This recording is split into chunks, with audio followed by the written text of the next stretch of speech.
If you remember last time where we left off, we didn't get quite through chapter 3, and that's the call of Samuel. Now, this is a really easy narrative, and so I'll project this for you. If you want to follow along, my goal is to get through 1 Samuel 3 through 6. There is a new outline that's just one page. If you didn't catch that, I can designate my son to go hand them to you. There's just one page. There's nothing on the back. It's to kind of finish this Israel without a king section, because when we get to 1 Samuel 7, we start to transition to the call of Saul and the anointing of Saul. And so it starts to change. And Samuel's going to say, here's what you really do if you seek after God's counsel and use the Ark of the Covenant, because we're going to see the wrong way to do it here a little bit later on today. But as you see, so if you didn't grab that, this is in the back, you can grab it, or I can send my son around to grab these. So it's really 1 Samuel 4 through 6, and it's kind of a single narrative. So that's another reason why I think we'll get through it today, because it's kind of a self-contained, the word we use in the church is pericope. Okay, pericope is like a self-contained unit or narrative, and we'll see that here in 1 Samuel. But first, we got to talk about the call of Samuel, because we didn't get to that in your previous thing. And so this artwork here is by H.C. Wyeth. He's an American artist, and you can see Samuel holding that oil lamp, talking to Eli. Hey, you called me. You called me. And Eli finally realized that God's calling the boy, because Samuel's sleeping in the tabernacle, which is pretty neat at his age to be that spiritually astute. And we saw that last week also, that he seems to be worshiping God as a toddler or as a young child, like a PK3 or PK4. He's already worshiping God in the temple, which is pretty amazing, or what is at the time was the tabernacle, since we're before Solomon. But that's a really good depiction of that Eli's got one of the scrolls of God, maybe Deuteronomy or one of the Pentateuch out, and Samuel's talking to him with the oil lamp. And so this is how this account goes. It says, now the boy Samuel was ministering to the Lord in the presence of Eli, and the word of the Lord was rare in those days. There was no frequent vision. And, some of us sometimes wonder, where's God's word? And of course, we have this written down. We have Christ. But sometimes it's hard for us not to feel that way. God, where are you? Where are you leading? You can kind of relate to this when it comes to Eli. At that time, Samuel, well, both of them really. At that time, Eli, whose eyesight had begun to grow dim so that he could not see, was lying down in his own place. Let me move this. Move it all the way up to the corner. That'll help. All right, lying down in his own place. The Lamb of God had not yet gone out, and Samuel was lying down in the temple of the Lord, where the ark of God was. That lamp is supposed to keep going. We symbolically do that in our church as well, right? That eternal candle, that eternal flame. They did that in the tabernacle and in the temple. So he's laying down there where the temple is and where the ark is.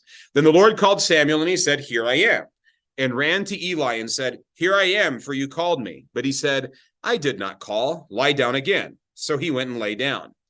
And the Lord called again, "Samuel." And Samuel rose and went to Eli and said, "Here I am, for you called me." But he said, "I did not call, my son. Lie down again." Now Samuel did not yet know the Lord, and the word of the Lord had not yet been revealed to him. A little note there on that verse. It doesn't mean that Samuel didn't have faith in God. It meant that he didn't have that prophetic relationship yet, is the idea. He knows who God is. He's ministering in his temple, right? Or in his tabernacle. He's keeping the oil lamps going. He's keeping the eternal flame going. He's helping Eli and assisting. He knows who God is, but he doesn't yet have that intimate relationship with him that he will have as his prophet. Does that make sense? That's why it says it this way, okay? And the Lord called Samuel again the third time, and he arose and went to Eli and said, "Here I am, for you called me." Then Eli perceived that the Lord was calling the boy. That's kind of Eli's character. He's not necessarily bad, but he's slow on the draw a lot. And it helps that he's in his 90s, right? Therefore, Eli said to Samuel, "Go lie down, and if he calls you, you shall say, 'Speak, Lord, for your servant hears.'" So Samuel went and lay down in his place. And the Lord came and stood, calling as at other times, "Samuel, Samuel."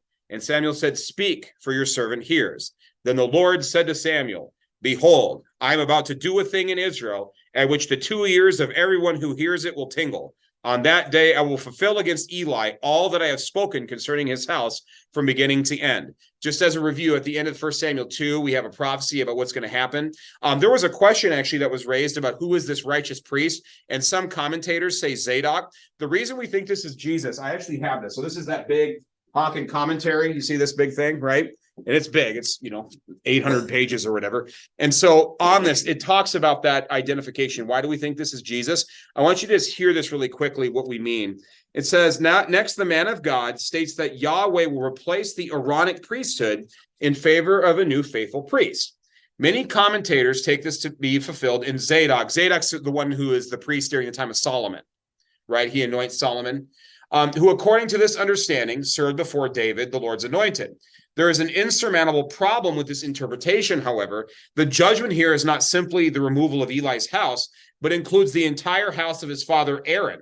Zadok was a descendant of Aaron, and therefore cannot be the fulfillment of this prophecy. This was already noted in antiquity by Augustine, that's the 400s AD, and re-emphasized later on by Kyle, who's a Lutheran commentator, who identified the issue not simply as the replacement, but the replacement of the entire of the Aaronic priesthood. So in other words, the reason it can't be Zadok is in that line, and so we know that, and so instead, it's a greater priest. If you read Psalm 110, it says about Jesus, you are a priest forever after the order of Melchizedek, a priest king. And so this is something greater than the Aaronic priesthood. So this is why, even if your study note has that, or if you have that in your commentator, this is why I said this is Christ. It's because of this reason. So for those of you who are asking that question, I had that at the end of the day last week. That's the reason I take that position. And I think you hear the logic from the commentator of why he takes that position. So anyways, you might even have two Lutheran sources that disagree on that. But this is pretty recent. This came out in the last 10 years or so. But you could see why there's a problem with it. And the early church kind of identified that problem with Zadok. Now, it doesn't mean that Zadok partially doesn't fulfill it or that there can't be a dual fulfillment. This is God we're talking about. But that's why we take that position. That was a question I heard, and I wanted to address that moving forward. Okay. So, and I love this, by the way. Another comment. I think I put this in your outline. Notice that God comes to us in this. Eli doesn't seek this out. I mean, and neither does Samuel. Samuel's not like, okay, Lord, if I perform the right things and if I do the right rituals and if I ask hard enough, God's going to come to me. No, God actually comes to us first. And this is a really good example of this. God actually comes to where the boy is. He can't enter the most holy place, right? The priest can only do that once a year. And he has a rope tied around him in case he does it wrong and he dies. And so God actually comes to the boy, which is why it says the Lord came and stood. The other option here, in addition to this, in addition to God's presence coming to the boy, is this could be a pre-incarnate view of Christ, because we call these Christophanies. So when we see that phrase, the angel of the Lord, and then they worship the angel of the Lord as if it's God, or when the angel of the Lord calls out of the midst of the bush to Moses, we think this is a pre-incarnate Jesus. Okay, just so you know, that's called a Christophany. And so it could be, I'm not dogmatic on this, you could make the argument here, but that when the Lord comes and stands here by Samuel, that this could be a pre-incarnate, this is the Son talking here in 1 Samuel. So it's pretty neat to kind of look at it that way. And you got to love this. The two ears that everyone who hears it will tingle. When God speaks, it sounds different. You can tell there's something different going on. Here it says, I am to declare to him, this is Eli, that I am about to punish his house forever for the iniquity that he knew, because his sons were blaspheming God, and he did not restrain them. Therefore I swear to the house of Eli that the iniquity of Eli's house shall not be atoned for by sacrifice or offering forever. Samuel lay until morning. Then he opened the doors of the house of the Lord. And Samuel was afraid to tell the vision to Eli, but Eli called Samuel and said, Samuel, my son. And he said, Here I am. And Eli said, What is it that he told you? Do not hide it from me. May God do so to you, and more also, if you hide anything from me of all that he had told you. So Samuel told him everything and hid nothing from him. And he, that is Eli, said, It is the Lord. Let him do what seems good to him. It's kind of hard to know what Eli's motivation is. And you're like, what does he mean by this? Is this sarcastic? Is it fatalistic? Is it, yeah, whatever. I've heard worse news before, you know. It's hard to know. Is it serious? Is he just saying, this is God's will, so God needs to do what he needs to do? It's hard to know, to perceive what Eli said, his attitude. And Samuel grew, and the Lord was with him, and let none of his words fall to the ground. So now that's one of the ways you know that this is God's word, right? God's word will not return to him void, as we know that. And so here it is, it does not fall to the ground. And all Israel from Dan to Beersheba knew that Samuel was established as a prophet of the Lord. And the Lord appeared again at Shiloh, for the Lord revealed himself to Samuel at Shiloh by the word of the Lord. Now, this is an example of Samuel talking to Eli. This is by an author named Copley. An artist named Copley. He's a British artist, showing that. And you can see that Eli has the ephod on, right? This is where they were trying to be more I don't know, historically correct in the 1800s. They were starting to realize they dressed differently. Sometimes you look at Christian art from the medieval era and they're wearing like medieval hats and stuff, because they're transporting it to their own setting. In the 1800s, there was an interest in making it look more exotic and more oriental. And so he's actually dressed in priestly finery. And so there's the boy actually sharing with Eli God's judgment. He says, don't withhold this from me. So Samuel's like, all right, here's the word of the Lord. This is why Samuel's pointing up, by the way. This is the word of the Lord that I've received. You wanted to hear it, so here you go. And then Eli's like, well, whatever God says. So again, it's hard to read that. By the way, biblical Shiloh, this takes place. We have this as an archaeological site. If you don't know this, there's an organization called the Associates for Biblical Research. And since 2017, a guy named Dr. Scott Stripling has been excavating this site. So every year they have multiple people, hundreds of people on this dig site, and they think, and so I'm using that word very carefully, they think they found the site of the tabernacle because the dimensions of this object or this kind of site that's kind of excavated around matches the dimensions of the tabernacle that we find in, say, Exodus. And so we think we have found where the tabernacle was, or at least where the ark was held at Shiloh. So this is a known place. It's called Tel Shiloh in Hebrew because it's on an elevated hill. It's a big mound and it's humanly constructed. And so it's like they made a huge hill to create a safe and defensible place. And you can kind of see it in that little outline there that's a hill. And you see north pointing on the right here where that mouse is, or yeah, I think I can get my mouse over there. But you can go that way on your screen. So up that way. But you can see those different locations. And so section 2 is Dr. Stripling's location of the tabernacle. If you're in the back, it might be harder to see. But we do have this as a site. Again, and I show this to you to show you that we're reading real history. We can go find this stuff. This is not long ago and far away in a galaxy somewhere else. You can go find this. You can go look at this. You can see where these accounts actually took place. Here is the storage area. You can see the jar there at the bottom of the screen. That's a storage area. So this has already been excavated at Shiloh, where they would store their olive oil and their wine and things like that. So we've actually excavated, and you can see the walls of Shiloh on the top of the hill there. And the tabernacle would have just been kind of a stone's throw away, so to speak, in this place. So this is when you read this stuff about Samuel and Eli.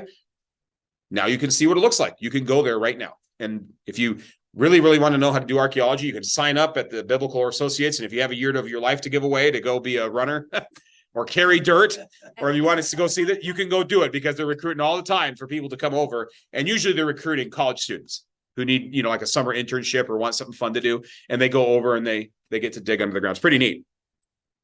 All right. So now this is the stuff that I really want to hit today. Now that we've talked about Samuel's call, and a lot of you recognize this. This is this sheet. And this is a self-contained narrative. And this contains, to me, some of the most hilarious stuff in the Old Testament, because there's a lot of irony in it. And also because it shows how petty and how small other gods are. And so I love this account. This is funny. So I read this to the high school students in morning devotions, and even they found it kind of humorous, like what's happening in this passage. And so 1 Samuel 4-7, let's look at this. This is awesome. And the word of Samuel came to all Israel. That's just kind of the caveat here. Now, notice what happens. Israel's going to go to battle against the Philistines without the word from Samuel. So look what it says. It says, the word of Samuel came to all Israel. But Samuel doesn't tell them to go do this. That's important. You need to understand this. God, through Samuel, or just God himself, is not telling them to do this. They're presuming to do this, okay? That's the cap. You have to understand this going in. Now, Israel went out to battle against the Philistines. Next week, I'm going to give you more information on who these Philistines are. They encamped at Ebenezer, and the Philistines encamped at Aphek. The Philistines drew up in line against Israel. And when the battle spread, Israel was defeated before the Philistines, who killed about 4,000 men on the field of battle. And when the people came to the camp, the elders of Israel said, "Why has the Lord defeated us today before the Philistines?" Notice it's not that the Philistines beat them, it's that God beat them. That's their assumption. Let us bring the ark of the covenant of the Lord here from Shiloh, that it may come among us and save us from the power of their enemies. They're using the ark as a talisman. It's a good luck charm. They're like, it's like, they have it's like baseball players. If I wear my special cross, I can hit home runs. they don't know who, they're not treating this like this is actually the presence of God and this is a symbol of the covenant that we have with God. No, this is like a magic trick. And if we just put it in front of us, we're going to go win this battle. That's how they're treating the Ark of the Covenant. You can see why the word of the Lord was rare in these days and why God is acting the way he is. So the people sent to Shiloh and brought from there the Ark of the Covenant of the Lord of hosts, who is enthroned on the cherubim. And the two sons of Eli, Hophni and Phinehas, were there with the Ark of the Covenant of God. Now, what do we know about these two? So if they're with the Ark and this is normal, that should tell you this is not a people of high character. So not only are they using this as a magic trick, the people that are taking the Ark with them are these two lecherous, evil sons of Eli. This is not good. And so God, of course, is not going to bless this, right? He's not going to bless this. This is what happens. As soon as the Ark of the Covenant of the Lord came into the camp, all Israel gave a mighty shout so that the earth resounded. In these areas in the Middle East, there's all these echoes and valleys, and there's a lot of rocks. And so when you yell, it echoes everywhere. So when you get a whole group of thousands of soldiers yelling, it's going to shake some stuff, right? So it's impressive sound. And when the Philistines heard the noise of the shouting, they said, "What does this great shouting in the camp of the Hebrews mean?" And when they learned that the ark of the Lord had come to the camp, the Philistines were afraid, for they said, "A god has come into the camp." And they said, "Woe to us, for nothing like this has happened before. Woe to us, who can deliver us from the power of these mighty gods? These are the gods who struck the Egyptians with every sort of plague in the wilderness. Take courage and be men, O Philistines, lest you become slaves to the Hebrews, as they have been to you. Be men and fight." And so this is interesting. The Philistines, this is about 1000s BC. The conventional date of the Exodus is in the 1400s BC, because you have that 400 years with the judges. So we're 400 years later, and the Philistines still know about the Exodus. So that must have been quite the event, that their ancestors and their ancestors before them, the oral history of the arrival of the Hebrews, that must have been a thing. For them to be talking about it and freaking out about it and remembering the plagues of the Egyptians 400 years later, that had to have been a mighty event for that to be in their oral histories. It's pretty impressive to see that. So the Philistines fought, and look at this. Israel was defeated, and they fled, every man to his home. And there was a very great slaughter, for 30,000 foot soldiers of Israel fell, and the ark of God was captured, and the two sons of Eli, Hophni and Phinehas, died. Now, that word 30,000, you may have something in your study note. It could be 30,000 men or 30,000 captives or 30,000 units. We're not exactly sure what it means, because in Hebrew, there's ambiguity on the word. What we do know is that thousands of people died. So some people will say 40 units of 30, and like there's all these weird different translations on this, because 30,000 foot soldiers at this time dying is a huge number, like not normal in this time of history. And so there's some debate back and forth on what that number means. Either way, lots of people die. The ark is captured, and Eli's sons die. And so now this is going to set the drama. How are they going to get the ark of God back? What's going to happen? Because this is a big deal. It's like the presence of God in their brains. The presence of God has been taken away, right? Okay. Here's the death of Eli. A man of Benjamin ran from the battle line and came to Shiloh the same day, with his clothes torn and with dirt on his head. When he arrived, Eli was sitting on his seat by the road watching, for his heart trembled for the ark of God. And when the men came into the city and told the news, all the city cried out. When Eli heard the sound of the outcry, he said, "What is this uproar?" Then the man hurried and came and told Eli. Now Eli was 98 years old, and his eyes were set so that he could not see. And the man said to Eli, "I am he who has come from the battle. I fled from the battle today." And he said, "How did it go, my son?" Now this is kind of interesting. Look at the irony here. Eli can't see, and yet he's sitting by the road watching. See, remember, like there's such a thing as Jewish humor, right? You see. So Eli is trying to do the job he was supposed to be doing, and now he's so old he can't do the job. See what's going on, and he's watching by the road, but he can't watch at all. And so it's like the whole point of this is he's been blind this whole time. He's been blind to his son's behavior. He's been blind to how the ark's being abused, and so now when he actually cares about it, it's too late. And so there's literary drama here built into the text. Yes, go for it. Yeah. About how many folks would be in those battles? Yeah, usually the armies at this time were like less than 10,000 each. Often it was very common for hundreds to fight. And the reason is to have an army in the field, it was so hard to support that, right? The amount of logistics, the amount of food and clothing and shelter, and to just move that huge group of people when you don't have normal modern technology and stuff like that, it was not normal to have this amount of troops. Even the Romans did not have 30,000 people die in a single day, right? And that's even later. And they had the best military technology and the greatest commanders in the history of the world at the time. And they didn't field armies that size. And so this is odd. So when we read these, that's why it said it's an interesting kind of textual variant.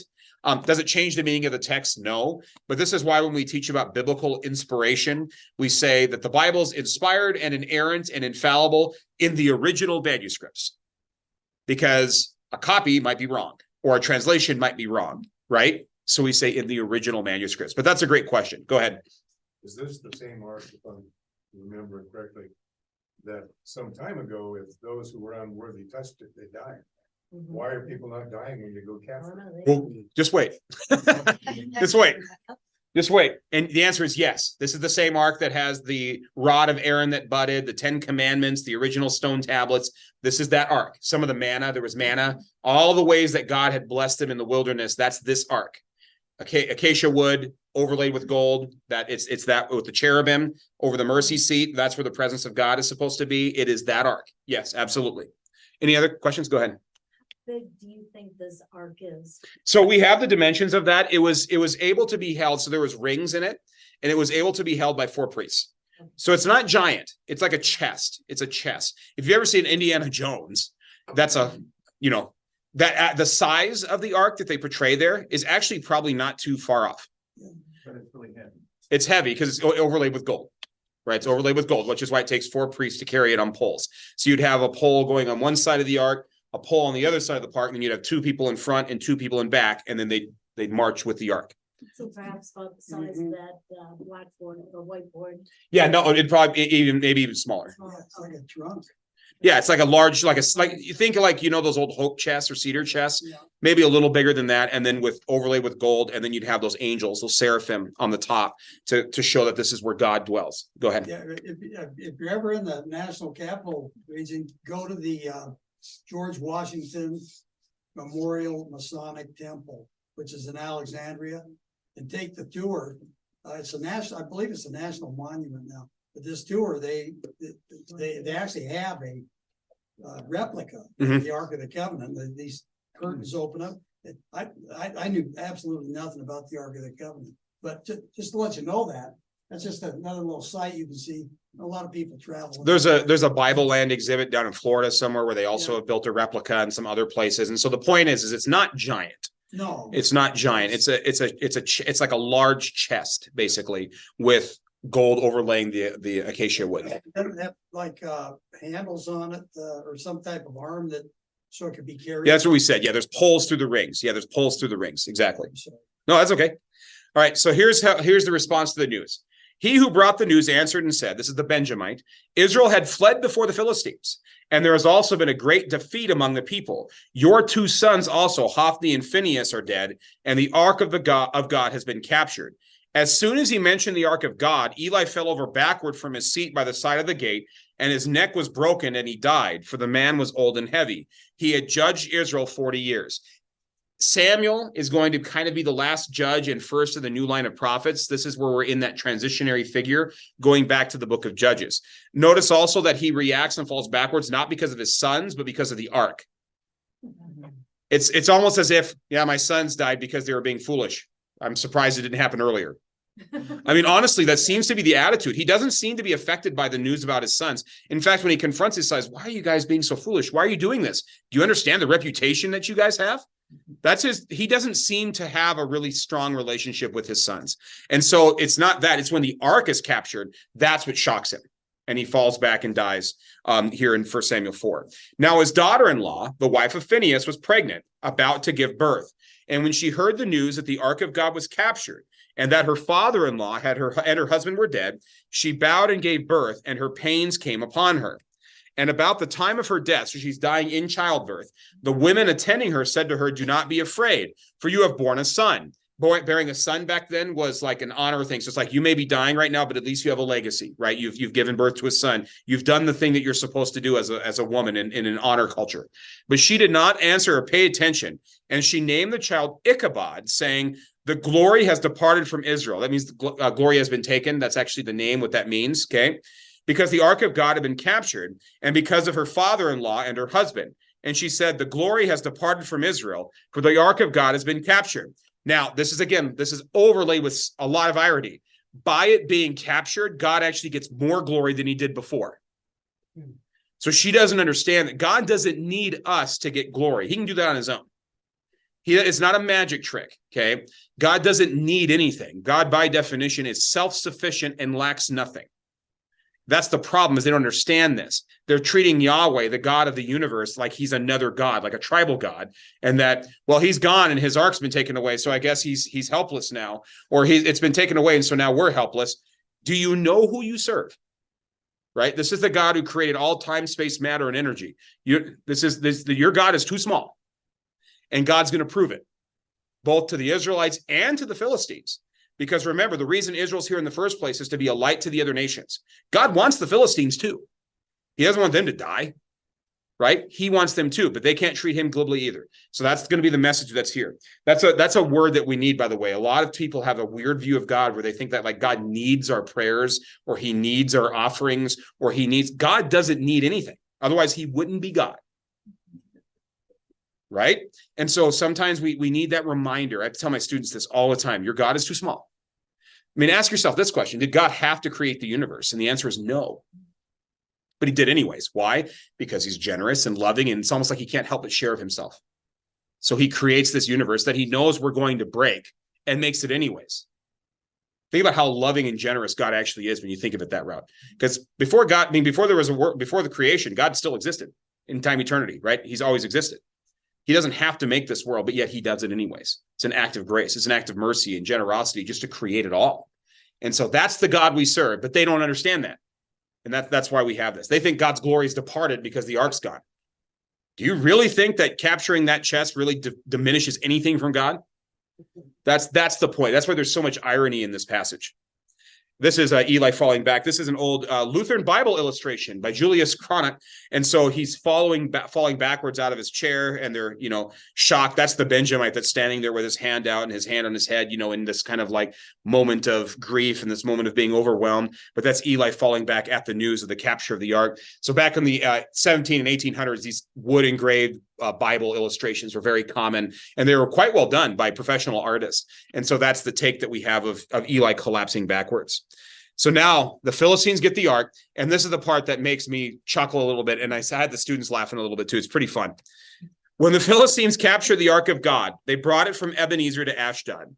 Then the Philistines took the ark of God and brought it into the house of Dagon and set it up beside Dagon. Dagon, by the way, is a grain god. The name, it's related to a Canaanite word for grain.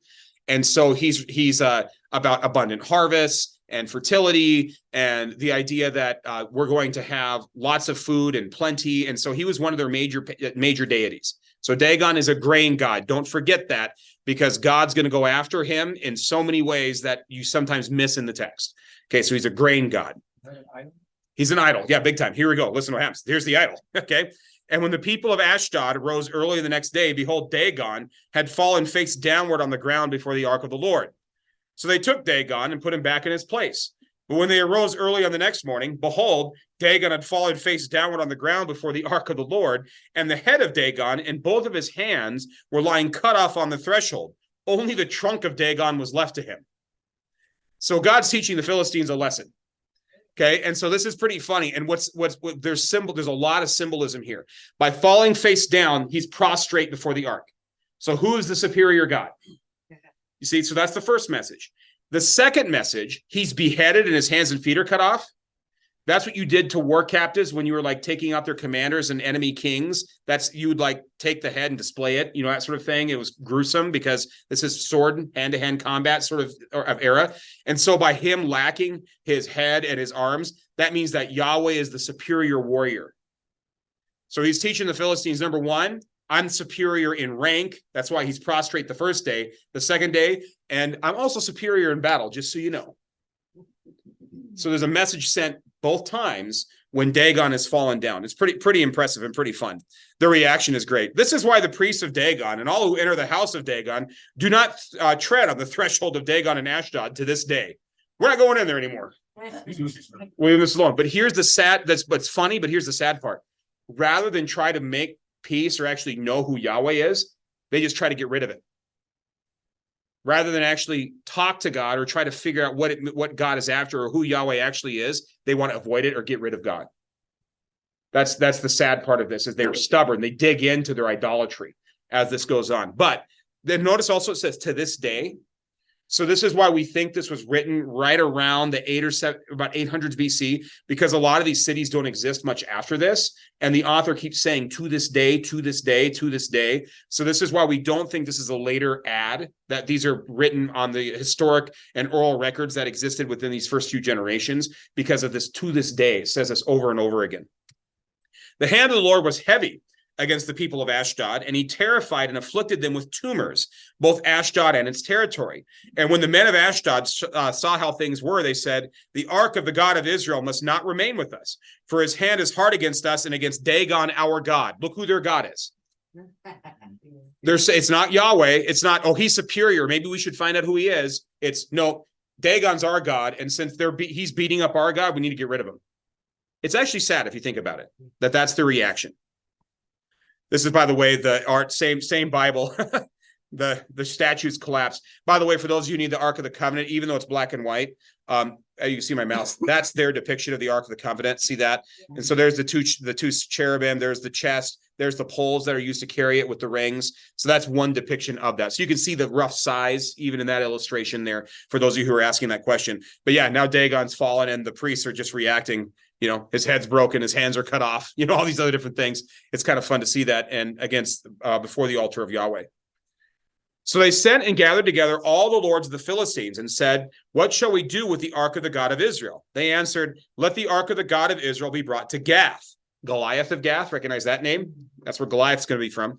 So they brought the ark of the God of Israel there. But after they had brought it around, the hand of the Lord was against the city, causing a very great panic, and he afflicted the men of the city, both young and old, so that tumors broke out on them. So they sent the ark of God to Ekron. But as soon as the ark of God came to Ekron, the people of Ekron cried out, they have brought around to us the ark of the God of Israel to kill us and our people. They sent therefore and gathered together all the lords of the Philistines and said, send away the ark of the God of Israel and let it return to its own place, that it may not kill us and our people. For there was a deathly panic throughout the whole city. The hand of God was very heavy there. The men who did not die were struck with tumors, and the cry of the city went up to heaven. This is an art. This is by Nicolas Poussin. He's a French artist. This is the plague at Ashdod. And if you look really carefully in the background, there's the ark. See it again? This is the Ark of the Covenant, and it's affecting all of them, and they're dying from this and these tumors. By the way, almost all commentators, there's almost a universal, not universal, but close to, there's a consensus that this is bubonic plague. This is the Black Death. And the reason is they have tumors, but in the Hebrew, in my commentator, he translates this, the swelling of the lymph nodes. So in the armpits and in the groin, that's where the swelling was. That's a sign. Those are the bubbles or bobbles that you get from getting bubonic plague. Also notice later on that it's going to be associated with rats, which, by the way, remember, Dagon's a grain god. See what's going on here? So just keep that in mind. So this is almost certainly the Black Death, because they're dying in the panic that's spread around. You see what's going on. So you have rats that God has sent that have the Black Plague that are infesting their grain supply, which also, hey, you know how Dagon was defeated twice? He's defeated this way also. It's kind of like the Egyptian plagues, right? Ra is their chief deity. And so God puts in the plague of darkness to say, who's really in charge of the sun? Is it Ra or me? The same thing's happening here with Dagon. Who's really in charge of the harvest? Dagon or me? Guess what? Guess what's happening to your grain? And that same thing that's eating all your grain is also going to make you pretty sick. So we think this is bubonic plague. If you read through the text, that's almost the scholarly consensus here as we see this artwork by Poussin. This is called the plague of Ashdod, this city. So you can see the path of the ark if you're not tracking this, because there's a lot of cities being named. So I wanted to give you a visualization. And so there's Shiloh. This is where Eli, and you can see where my mouse is. This is where Shiloh is. This is where Eli and Samuel were. And so the ark is brought from Shiloh to Ebenezer for this battle. So the battle, the Philistines capture the ark and they bring it down the coast to Ashdod. And this is where Dagon falls in his face, right? And he keeps and he loses his hands and everything, and the tumors start. Okay. Then they bring it to Gath, where Goliath is going to be from, and they start getting sick. Then they bring it to Ekron. Notice that in each close, they're trying to get closer to Israel. The theory is they're trying to get it closer to Israel to see if that'll make Yahweh happy.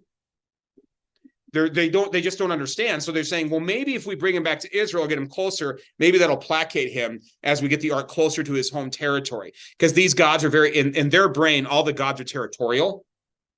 And so, like, if you capture somebody else's god, that was a way of like taking over their territory, because the gods are only good for that territory. This is why the Romans built the pantheon, which means all the gods, because every culture they captured, they took their idols and put them in the pantheon, saying they're ours because we rule everything. So the pantheon meant all the gods. Ironically, it is now a church, which now is for the God of the universe. So, you see God's irony there even also. And then it's going to be returned to the Hebrews at Beth Shemesh. So you see that as it kind of moves around. It's about 7 months that the Philistines have the ark of God. Then they try to give it back.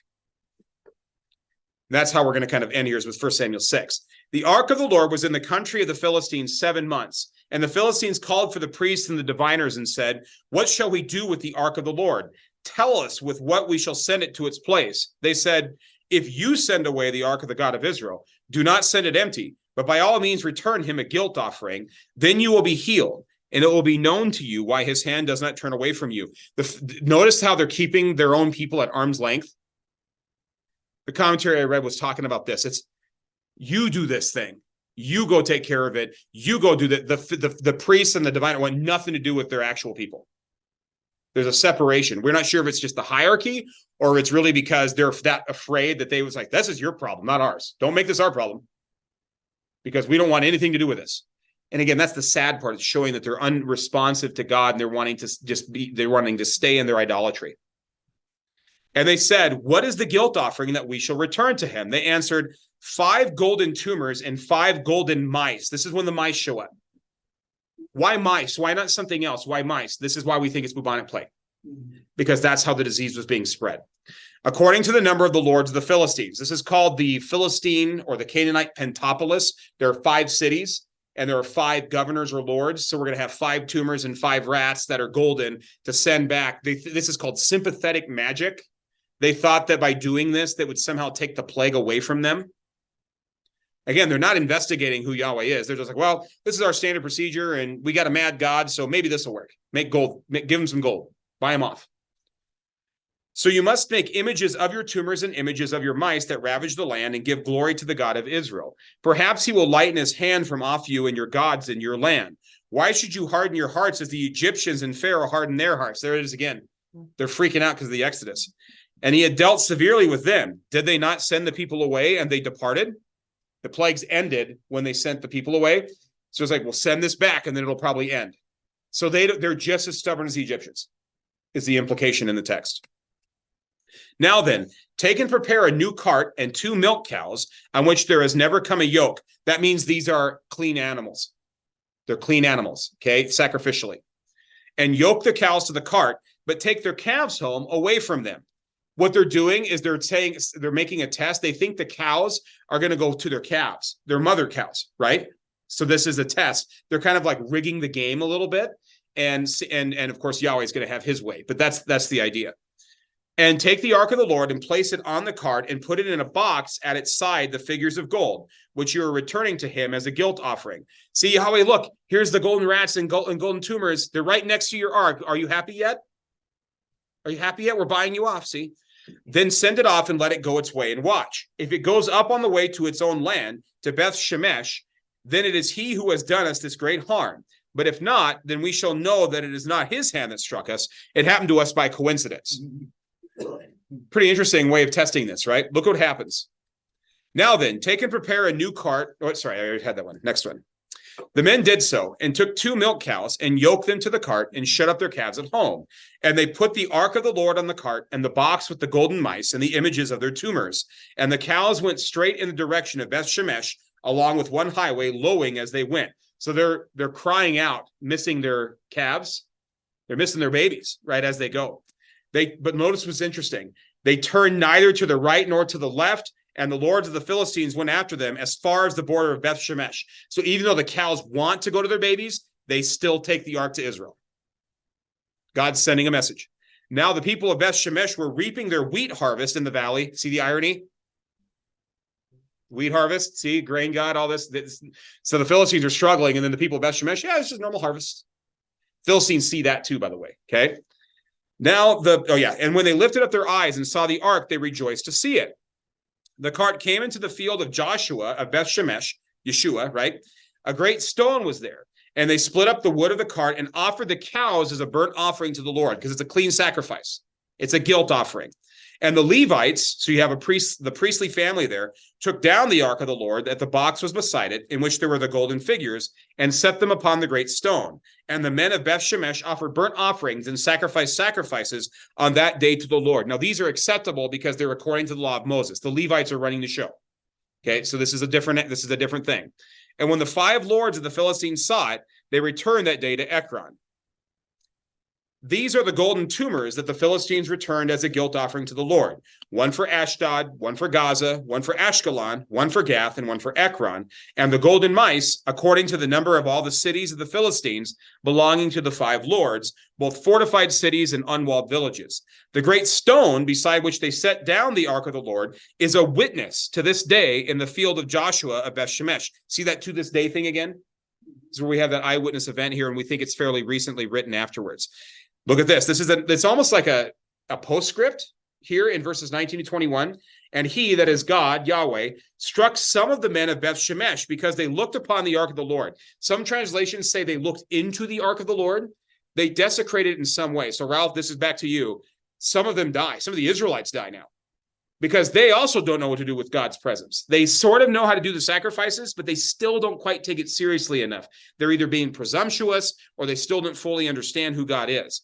He struck 70 men of them, and the people mourned because the Lord had struck the people with a great blow. Now, 70 is a much more normal number, just so you know, in a village, okay? Then the men of Beth Shemesh said, who is able to stand before the Lord, this holy God? And to whom shall he go up away from us? So they sent messengers to the inhabitants of Kiriath Jearim, saying, the Philistines have returned the ark of the Lord. Come down and take it up to you. Oops, sorry. And then I end that. So that's how this chapter ends. And it ends up there in chapter 7. So let me go back to that verse. I want to point out a couple of things. There we go. So on this passage right here, this is where the ark is going to stay until David takes it to Jerusalem. So so after Shiloh, it goes on this whole, Philistine mystery tour, right? Okay. And then it comes back to Israel. And even in Israel, it has to change villages because the people of Beth Shemesh don't know what to do with this ark. Okay, now here's my kind of devotional thought. And I may have written this down for you at the end. Look what it says at the very end of your outline. This is what I want to end on because it's law and gospel a little bit. How does this connect? This is what I wrote for you. I said, even the Israelites struggled to understand the holiness of God. This should remind us of how great a privilege it is for us who confess Christ. We can receive the presence of God without fear, because we are justified by grace alone and our incorporation into Christ by baptism, partaking of his body and blood in Holy Communion. Thanks be to God. We don't have to worry about it. Because when you are baptized into Christ, when God creates faith in you, because you are clothed in the righteousness and garb of Christ, you don't have to wonder about, can I stand in front of the mercy seat of God? You don't need to sacrifice cows the right way. You don't need to worry about if you look at the cross the wrong way or get into, mess with God's Ark of the Covenant or anything like that. God comes to us. He meets us in our need. And so therefore we can actually pray boldly, as it says in the book of Hebrews, because Christ understands our weaknesses. It's awesome.